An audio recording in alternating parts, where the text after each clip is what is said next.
I'd like to thank all the organizers for everything. So, and it is my pleasure to give my presentation here to everyone here. Okay, thank you. So today I'd like to talk about the anomaly detection AI. Okay, here is my collaborators. Almost all the collaborators are physicists and mathematicians, and including some practitioner here. But he's seconded from the Bank of Japan, actually. So anyway, so here is a definition of our anomaly detection. Anomaly here is referred as this one, generic term of transaction with characteristics that deviate significantly from those considered normal. Okay, so especially we are interested in the correlation between the specific transaction pattern and price increase and decrease. Okay, so we are concentrated on the correlation between the transaction and crypto asset price. Okay, so then, okay, here's a concept of our anomaly detection AI. This AI consists of two steps. First one is elemental technology for anomaly detection. The second step is anomaly detection AI system. Okay, first I'd like to talk about this part. We use crypto asset transaction recorded on chain. Okay, so for example, for a specific week, we collect all the data and construct a network between the sender and receivers. Okay, so in that sense, we have a dynamic graph for every week. Then we apply the various different techniques to detect transaction anomaly. So first one is a graph theory. The second one is a topology. The third one is a high-dimensional statistical analysis. Using these techniques, we develop 10 features for the to express anomalous transaction. Okay. So similarly, we develop price feature in the indices. Okay, so I want to explain here this one by one. Okay, so here's elements for anomaly detection technique. So we use these 10 independent analysis to detect anomalous event. But among them, I want to explain some of them indicated by the blue color. Okay. So first one is a number of triangular motif. Okay, here is a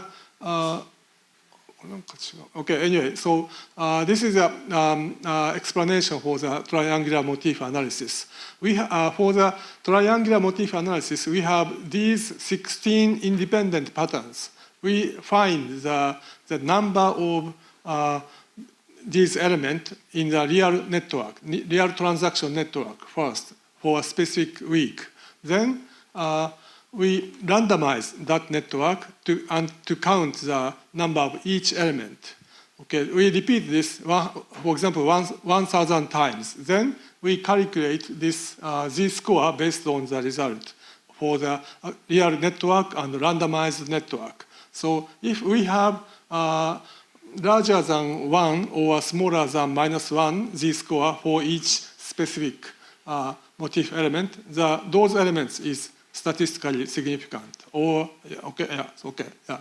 So then we identify several triangular motifs are statistically significant. But I show here as just two motifs. So first one is motif number 13.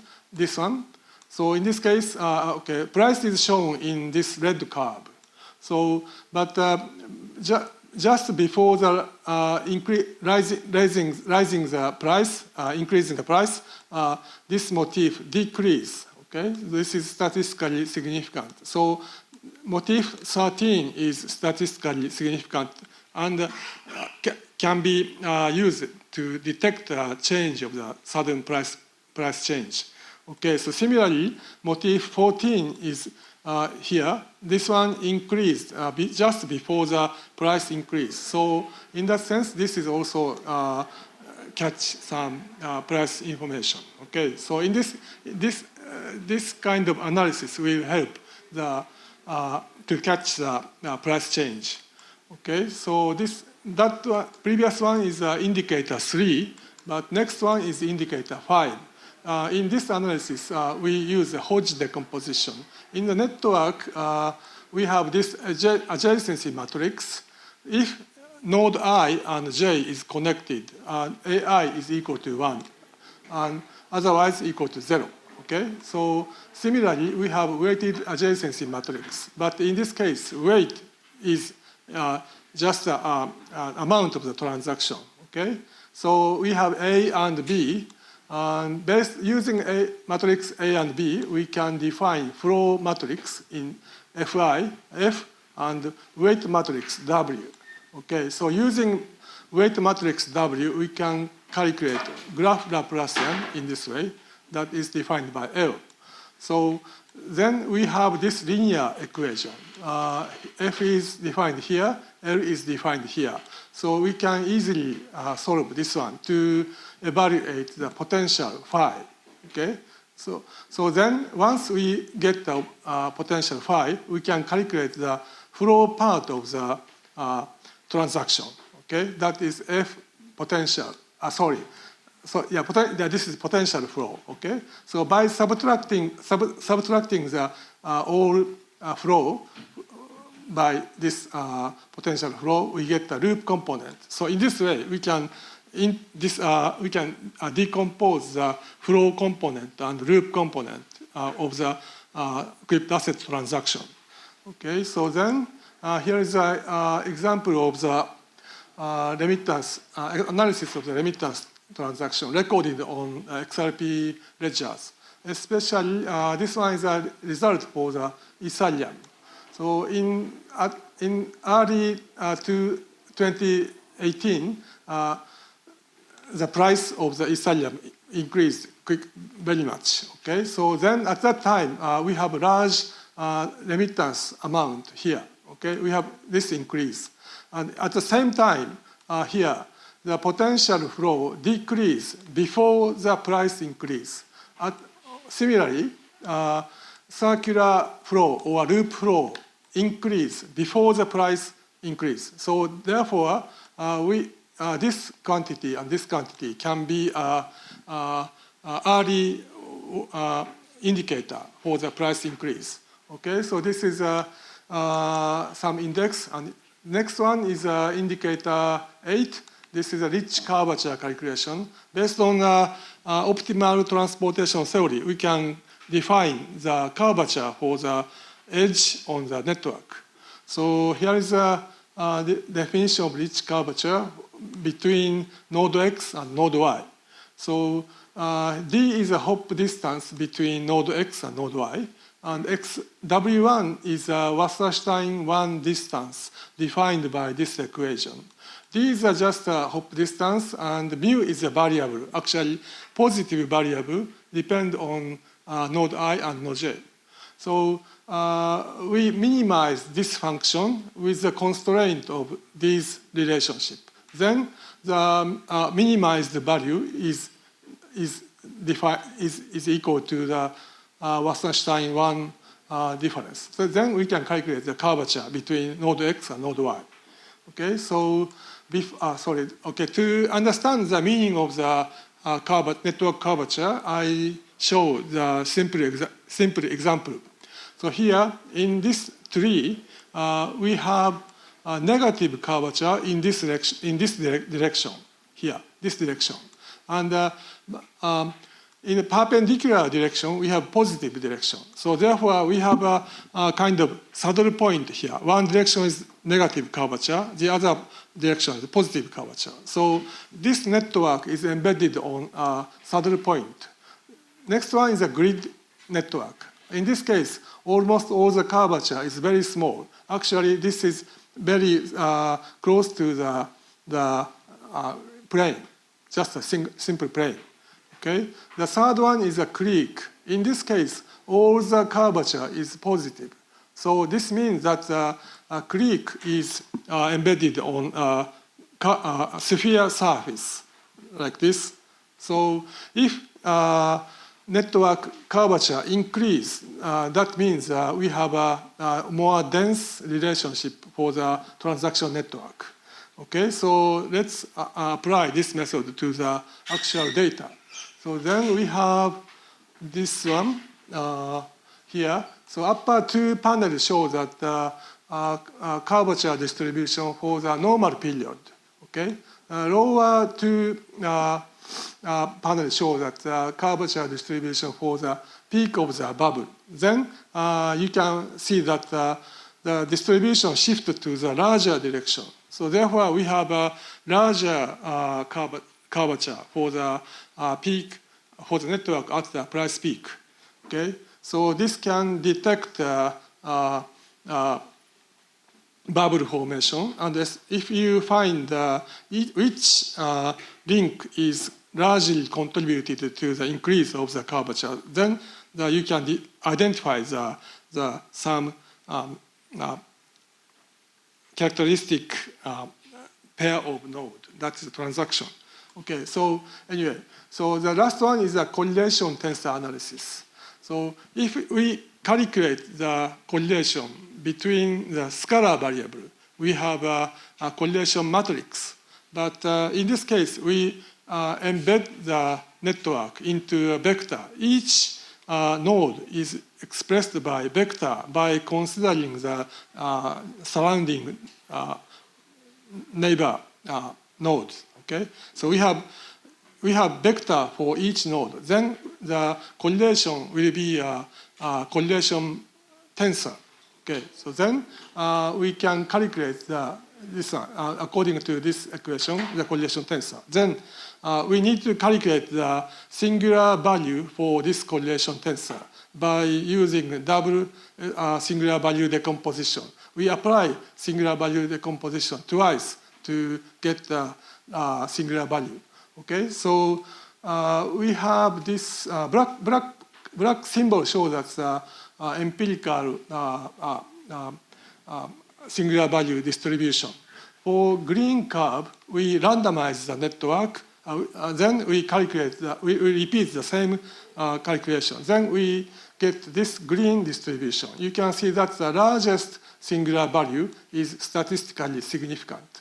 We plot this temporal change for the largest singular value in the right panel in this blue curve, right?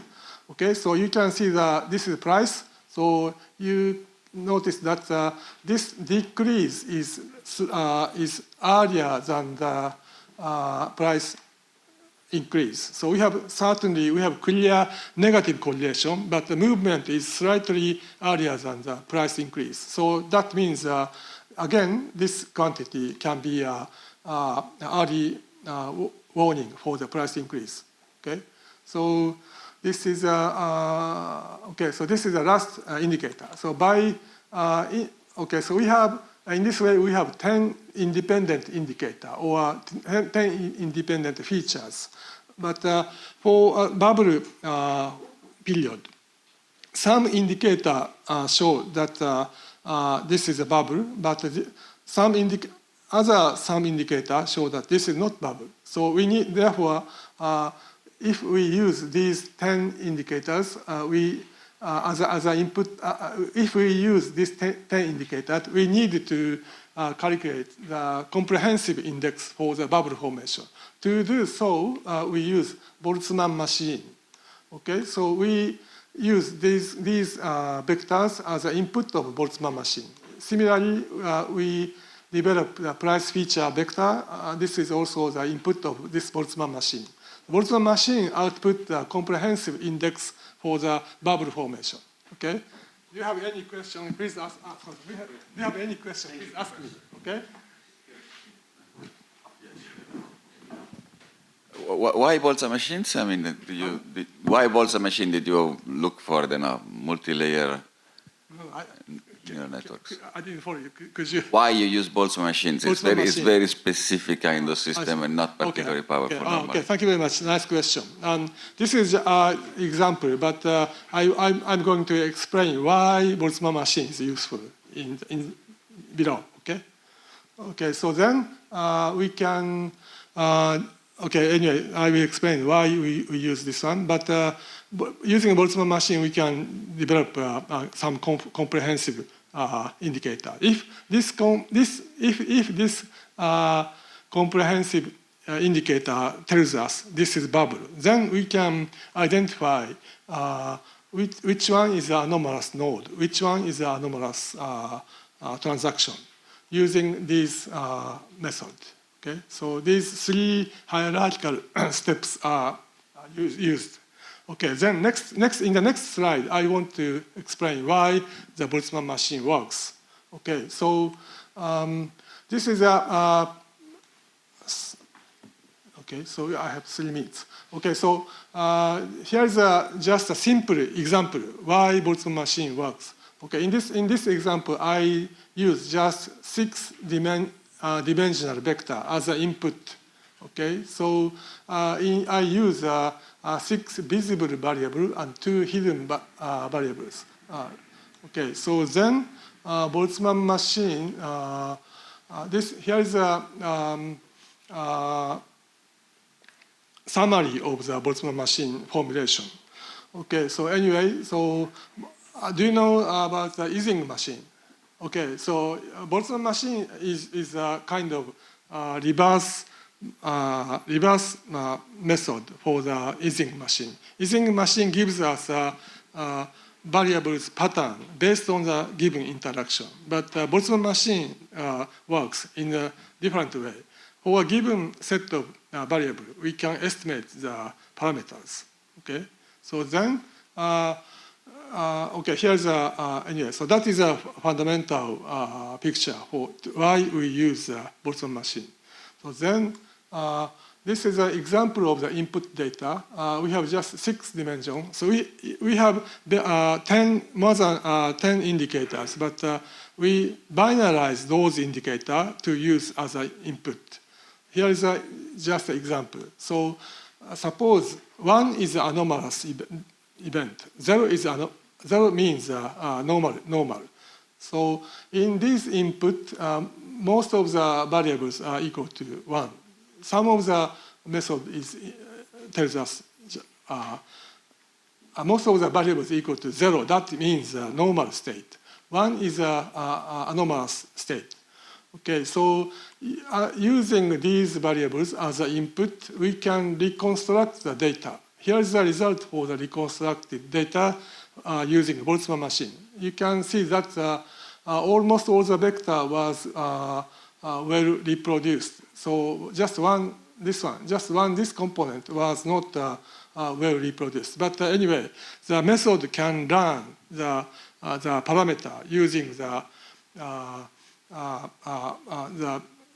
input vectors for the normal state. Okay, so we use the parameter learned in this process to apply to reconstruct this data. Most of the data consists of 1, not 0. So that means most of the indicator tells us this is anomalous state. So then here's the reconstructed data. So in this case, many components are not well reproduced. That means matching is used as comprehensive indicators to tell us anomalous event is occurred. Okay, this is a basic logic using the simple example. Okay, so is this okay for you? Okay, so then here's a summary. So we developed some method to detect anomalous event using graph theory, topology, and high-dimensional data analysis. Then we can calculate the comprehensive indicators using Boltzmann machine. But this is just Boltzmann machine. These are just an example based on. But after developing this method, we can apply some other more elaborate methods, such as a graph neural network, that will improve the accuracy, but explainability is low. So that's why we need to develop this one. Okay, thank you very much. This is all.